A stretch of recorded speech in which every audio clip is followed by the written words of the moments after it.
The new playful and functional, compact, yet spacious, the MG4 Electric is the forward-thinking solution. It's a car that has stunned everyone as it allows everyone to enter the world of pure electric mobility. Its energetic, agile design features express the vitality and free spirit of this almost 100-year young brand to the world. But what are its best-selling features? Is the new MG4 going to stand out from other EVs? Let's find out. MG has started to deliver a smaller electric hatch in the right-hand drive UK market, receiving very positive reviews from UK auto journalists who have spent some time with this affordable ground-up EV. Despite MG being a relatively new brand, it sold like hotcakes in the EV market and reached the title of Australia's second best-selling EV in 2021. We've seen plenty of high-performance EVs from the deeply impressive Porsche Taycan and Tesla Model S Plaid right up to authentic supercars like the Pininfarina Battista or the Rimac C2. However, the electric hot hatchback has evaded us so far. The closest rival would be the Cupra-born e-Boost, which offers 228 bhp and rear-wheel drive with a price tag starting around $37,000. And not only would the MG4 match or beat this on price, but it would also obliterate it in the performance stakes with 90% more power.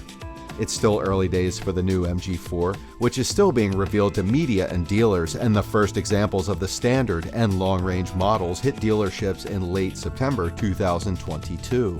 Moreover, MG's commercial director said the company would explore different options for branding the high-performance variant, which hints that it could include the upcoming Cyberster convertible in a sporty sub-brand.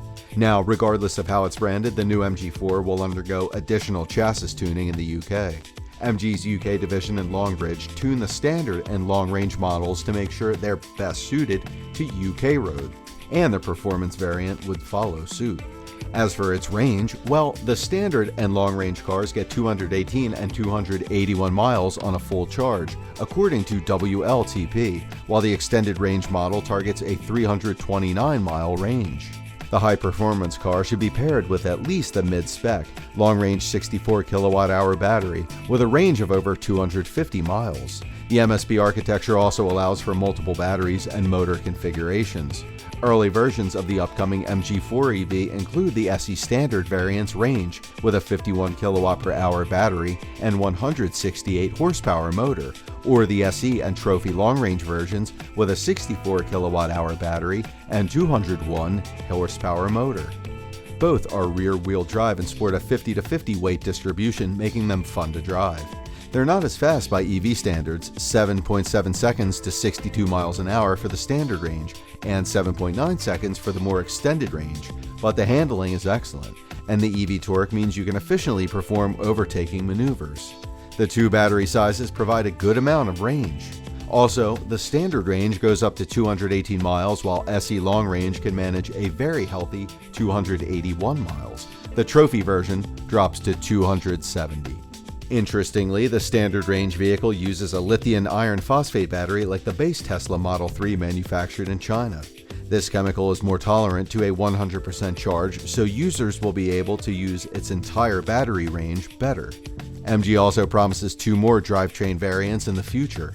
The one will have a 77 kWh battery that will offer a range of 329 miles, beat out cars from Kia and Hyundai, and give the ID3 Tour a run. And the most exciting of all will be a dual motor version with 330 kilowatt motors, which is over 440 horsepower, which MG claims will accelerate to 60 miles per hour in 3.7 seconds. The driving position feels natural and more like a traditional hatchback than an SUV. You do sit a little higher than you would in, say, a Volkswagen Golf or Ford Focus, but thanks to plenty of adjustment on the steering column and seat, it's easy to find a comfortable driving position. The seats themselves are sharply sculpted and offer plenty of sides and under-thigh support. There could be more lumbar support, and the SE model we tried give us the bit of backache after an hour's driving. The only other concern for car experts is the gear selector plinth that juts out from the center console. Those with long legs will find the edge a little too close to their knees, mainly when getting inside in a hurry. And further back, the boot is wide and decently shaped. MG has yet to announce a final capacity figure, but the load floor is wide and should easily be able to accommodate enough luggage for a week away.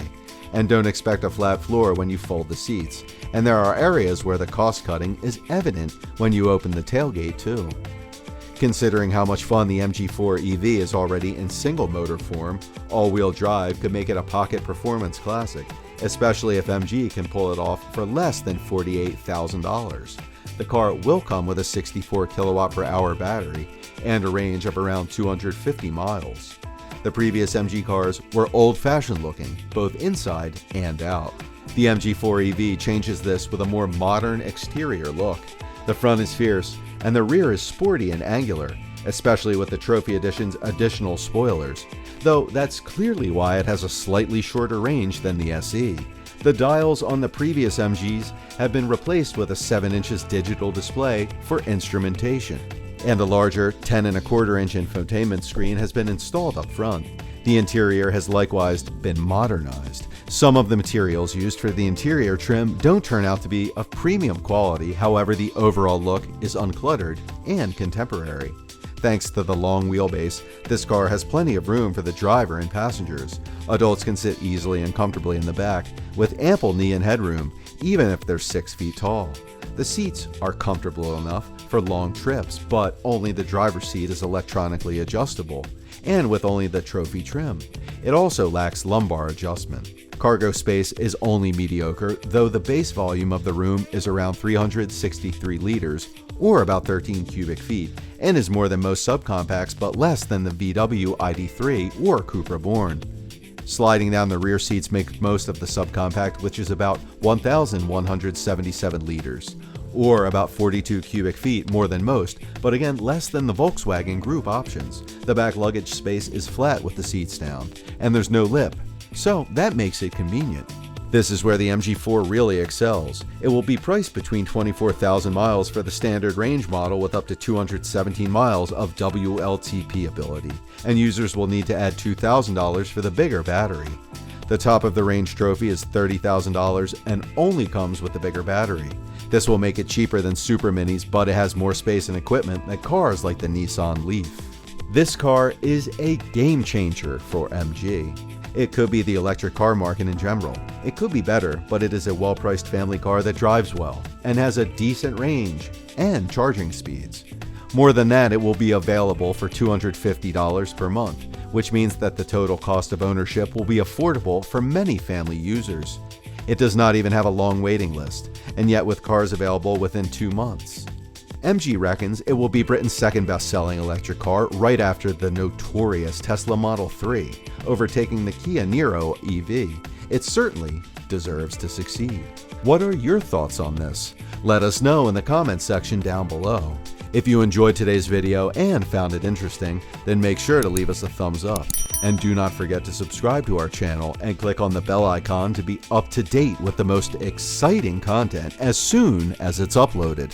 Thanks for watching. We'll see you again soon in another video.